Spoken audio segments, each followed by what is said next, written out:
World Cup Final 2026 is a year and a half away, but I know which two nations will be in the final, and that's all down to a bizarre pattern I've found based on the Champions League this season. What's going on, future me, or future everybody watching this video?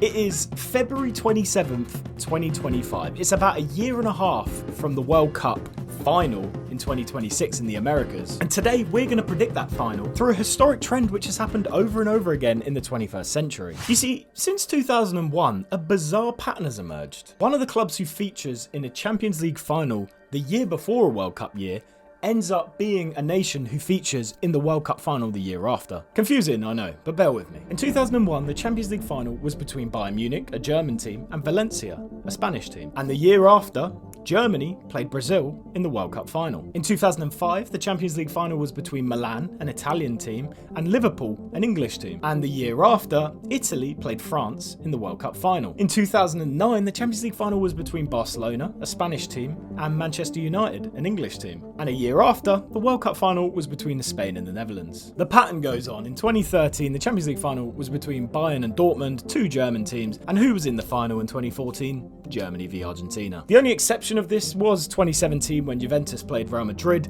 and the final the year after was between France and Croatia. The 2022 World Cup throws it off a bit because it was a Winter World Cup, and a year before that wasn't the Champions League final. But if we go back to the 2020 Champions League final, PSG played Bayern Munich, a French team, featured in the 2022 Winter World Cup. Of course, this pattern isn't purely coincidental. It reflects that natural cycle of football dominance. The best national teams tend to peak when their domestic leagues are at their strongest, attracting the top talent, refining tactical innovations, and setting the standard of global football. Take Spain in 2010, for example. La Liga was the home to the best players of the time, with Barcelona and Real Madrid dominating Europe. A core group of Spanish players, molded in an elite environment, carried that dominance onto the international stage. This explains why a Champions League final is a reflection of the strongest footballing nations around the time, which often foreshadows the World Cup final the next year. However, sometimes there are exceptions, such as England. The Premier League pretty much is the most dominant league in the world at the moment, and has been for the past half decade. But it does feature a mix of international superstars, rather than a concentration of the best English players like it would be in other leagues, meaning that the league's strength doesn't necessarily translate directly to a national team's success, as we've seen in recent years. However, we are seeing another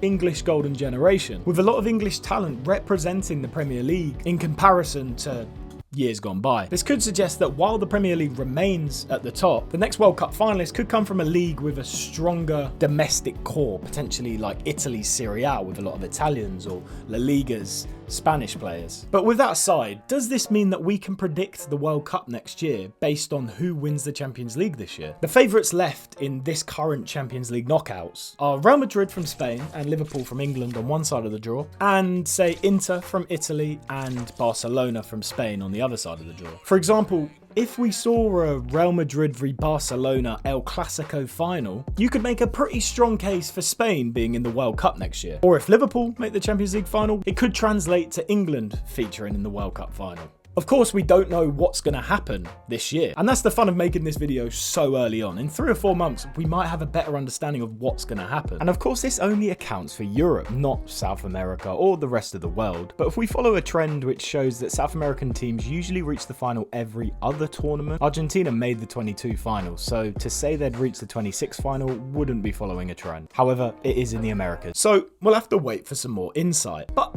that's not all. There is an even weirder pattern to go alongside this. Since 2002, the manager who loses the Champions League final on a World Cup year, their nation then goes on to lose the World Cup. For example, in 2002, Top Müller, who managed Leverkusen, was from Germany, and Germany lost the World Cup that year. In 2006, Wenger, a Frenchman who represented Arsenal at the time, lost the Champions League final, and France went on to lose the World Cup final that year. In 2010, the Dutchman Van Gaal, who managed Bayern Munich, lost the Champions League final, and the Netherlands went on to lose the World Cup final. And what makes this pattern really weird is the fact that Diego Simeone, an Argentinian, one of very few top Argentinian managers, made it to the Champions League final, losing to Real Madrid, and Argentina went on to lose the World Cup that year. The trend goes off course a little bit because Klopp made the Champions League final both in 2018 and 2022, and Germany were nowhere near the World Cup final in those years. This one is more coincidence than actual correlation to the game, but could the losing coach of the Champions League final next year in 2026 give us a strong indicator of who's going to lose the World Cup final the year after? This could all be absolute waffle, but football does have a very weird way of repeating itself, and finding bizarre patterns like this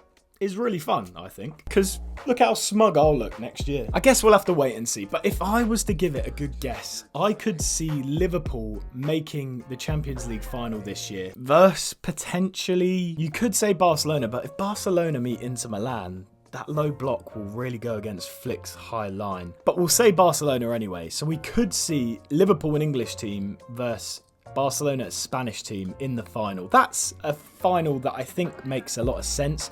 You can never doubt Real Madrid, but it makes a lot of sense. So that tells us we could see England and Spain in the World Cup final in 2026. And of course, that was the final in the Euros just gone by. And in that case, as an Englishman, you'd hope to see someone like Man City or Arsenal lose the Champions League final next year, the Spanish losing, and England go on to lift the cup. But hey, we'll have to wait and see, won't we? Have I just predicted the whole thing?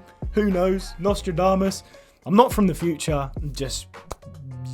I don't know what I'm doing, just reviewing patterns. So yeah, is history about to repeat itself?